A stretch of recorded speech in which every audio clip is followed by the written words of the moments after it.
अस्सलामुअलैकुम।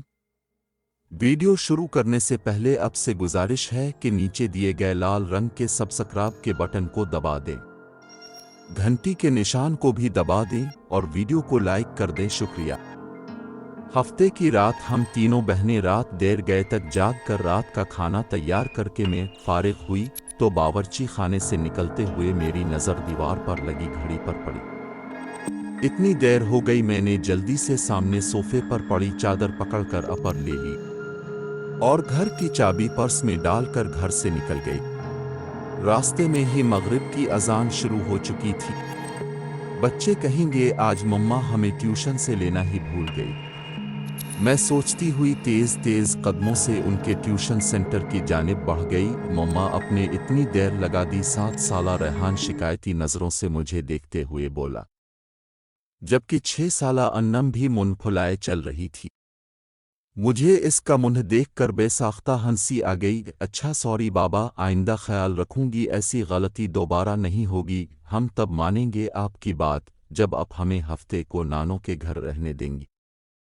अन्नम रेहान की शर्त पर मैंने हंसकर हामी भर ली। जल्दी चलूं, तुम लोगों के बाबा भी घर आने वाले होंगे। मैं दोनों का हाथ पकड़कर सामने वाली गली में दाखिल हो गई। ये रास्ता शॉर्टकट था, उधर से जल्दी घर आ जाता था। वैसे तो मैं रोड से ही जाती थी, ज्यादातर इस गली से गुजरते हुए कतराती थी। मम्मा ये कितना डरावना घर है, इसको देखकर डर लग रहा है। रेहान हाउस नंबर 450 को देखते हुए बोला, जो बिल्कुल अंधेरे में डूबा हुआ था। अजीब वहशत बरस रही थी उसकी बात पर। मैं दोनों बच्चों को लेकर जल्दी से आगे बढ़ गई। रात काम से फारिग होकर बिस्तर पर लेटी तो बेसाख्ता नज़रों के सामने वो घर आ गया। इस घर से मेरा माजी जड़ा हुआ था। मैं आहिस्ता आहिस्ता अपने बीते माजी को सोचने लगी। मेरा नाम अलीना है, हम 3 बहनें और एक भाई है। मेरे बाबा आर्मी में हुआ करते थे, जबकि अम्मा सादा सी घरेलू खातून थीं। मैं इंटर में थी तो बाबा ने अम्मा की ख्वाहिश पर बड़ा घर ले लिया। क्योंकि जिस घर में हम थे वो घर हमें काफ़ी छोटा पड़ रहा था। जिस दिन बाबा ने नया घर लिया हम सब बहन भाई बहुत खुश थे। 2 मंजिला ये बंगला निहायत खूबसूरत था। नीचे वाले हिस्से में 3 बेडरूम, बड़ा सा टीवी, लाउंज और ड्राइंग रूम और बावर्ची खाना था, जबकि ऊपरी हिस्से में 2 बेडरूम, टीवी, लाउंज और एक स्टडी रूम था।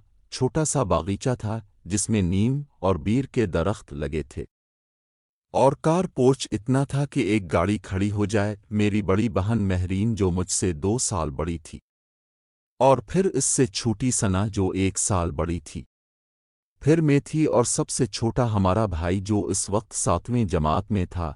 हम तीनों बहनों ने ऊपर वाले बेडरूम लिए, जबकि नीचे हारिस अम्मा बाबा के साथ रहता था। हम तीनों बहनें चूंकि काफ़ी डरपोक हैं तो हम एक साथ एक बेडरूम में सोती थीं। जिस दिन हम शिफ्ट हुए इस दिन काफ़ी थकन हो गई थी। रात गए तक सामान वगैरह समेट कर फारिग हुए। बाकी का काम अब कल कर लेना, अब जाओ तुम लोग भी सो जाओ। खाने से फारिग हुए तो उम्मी बोले तो हम तीनों बहनें ऊपर आकर लेट गईं। थकन इस कदर थी कि लेटते ही नींद आ गई। अभी सोए ज्यादा देर नहीं हुई थी कि मुझे नींद में ऐसा लगा कि कोई बाहर दरवाज़ा बजा रहा है। मैंने जाकर दरवाज़ा खोला तो सामने काली बली खड़ी मुझे घूर रही थी। इसको देखकर मेरी बेसाख्ता चीख निकल गई। मेरी चीख पर मेरी बहनें घबरा कर अलिफाटे गईं। क्या हो गया, सब खैर तो है? महरीन ने मेरे पास आकर पूछा। तुम बली से डर गईं? इसने हैरत से बली को देखते हुए कहा, और मैं शर्मिंदा होकर वापस बिस्तर पर आकर लेट गई। हफ्ते की रात हम तीनों बहनें रात देर गए तक जाग कर बातें करती रही। यही कोई रात के 2 बजे होंगे। हमें ऐसा लगा बाहर टीवी लाउंज से बातों की आवाज़ आ रही है। उस वक्त कौन हो सकता है? हम बोलते हुए कमरे का दरवाज़ा खोलकर जैसे ही बाहर आए तो ऐसा मालूम हुआ जैसे ये बातों की आवाज़ बावर्ची खाने से आ रही थी। बावर्ची खाने में हमने झांका तो वो काली बली सामने का विंटर पर बैठी नजर आई। हमें देखकर उसने छलांग लगाई और सामने कमरे में घुस गई। हम अभी समझ नहीं पाए थे कि ये हुआ क्या। پھر ہماری نظر سامنے جلتے چولہے پر پڑی، ایسی خوشبو آ رہی تھی کہ جیسے کچھ پک رہا تھا۔ مہرین نے آگے بڑھ کر چولہا بند کیا۔ ہم تینوں ہی گھبرا سے گئے تھے۔ اس بات کا ذکر ہم نے اگلے دن امی سے کیا، جس پر وہ ہمیں ڈانٹنے لگیں کہ جلدی سویا کرو۔ اتوار خالہ اپنی فیملی کے ساتھ ہم سے ملنے آ گئی تھیں۔ رات دیر تک وہ اپنے گھر گئیں تو نیچے ٹی وی لاؤنج میں رکھے تخت پر بیٹھے ہم تینوں بہنیں اور امی باتیں کر رہے تھے، جبکہ ابو اور حارث سونے جا چکے تھے کہ امی کی نظر لاؤنج سے جاتی سیڑھیوں پر پڑی۔ ارے الینا بیٹا، اوپر دیکھو، کوئی بچہ رہ گیا۔ خالہ کے چھوٹے چھوٹے بچے تھے، کافی شرارتی سے۔ امی کو لگا کہ کوئی بچہ اوپر نہ رہ گیا ہو۔ امی کی بات پر ہماری نظر بھی اوپر کی جانب جاتی سیڑھیوں پر الفاٹے تو دیوار پر چھوٹے بچے کا سایہ نظر آیا۔ میں نے الفاٹے کر اوپر جا کر دیکھنے لگی، مگر وہاں کوئی بھی نہیں تھا، جس پر میں خوف زدہ ہو کر تیزی سے نیچے آ گئی۔ جب میں نے امی کو بتایا کہ اوپر تو کوئی بھی نہیں، تو امی بھی چپ سی ہو گئیں۔ ہم سب ہی حیران تھے کہ جب اوپر بچہ نہیں تھا تو وہ سایہ کس کا تھا۔ کچھ دنوں بعد بات آئی گئی ہو گئی، ہم سب گھر والوں کو کزن کی شادی میں اسلام آباد جانا تھا۔ 2 ہفتوں بعد ہم واپس جب گھر آئے تو بڑی عجیب حیرت ہوئی، پورا گھر شیشے کی مانند چمک رہا تھا۔ ایسا لگ رہا تھا کہ روز گھر کی صفائی ہوتی رہی ہو۔ ہمیں یہ سب دیکھ کر بڑی حیرانی ہو رہی تھی، بلکہ حارث بولا، ایسا لگتا ہے روز کام والی آ کر کام کر کے جاتی تھی۔ میں منہ دھونے کی غرض سے غسل خانے میں گئی تو غسل خانے کا گیلا فرش دیکھ کر مجھے حیرت کا دھچکا لگا۔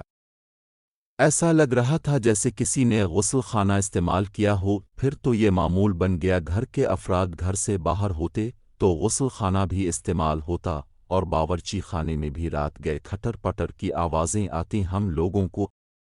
وہ کالی بلی مستقل گھر میں گھومتی ہوئی نظر آتی۔ ہم لوگ اب آہستہ آہستہ ان باتوں کے جیسے عادی ہوتے جا رہے تھے۔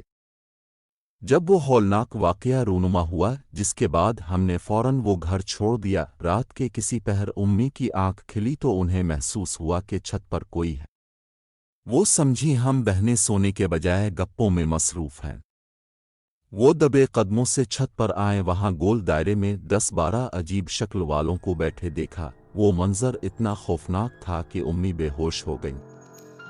فجر کی نماز کے لیے جب ابو الفاٹ ہے اور امی کو کمرے میں نہ پا کر لاؤنج میں آئے تو انہیں سیڑھیوں پر امی اوندے منہ پڑی نظر آئیں۔ ہوش میں آنے پر جب امی نے رات والا منظر بتایا تو ابو نے فوراً فیصلہ کر لیا کہ یہ گھر چھوڑ دینا مناسب ہے، اس سے پہلے کہ کوئی بڑا نقصان ہو۔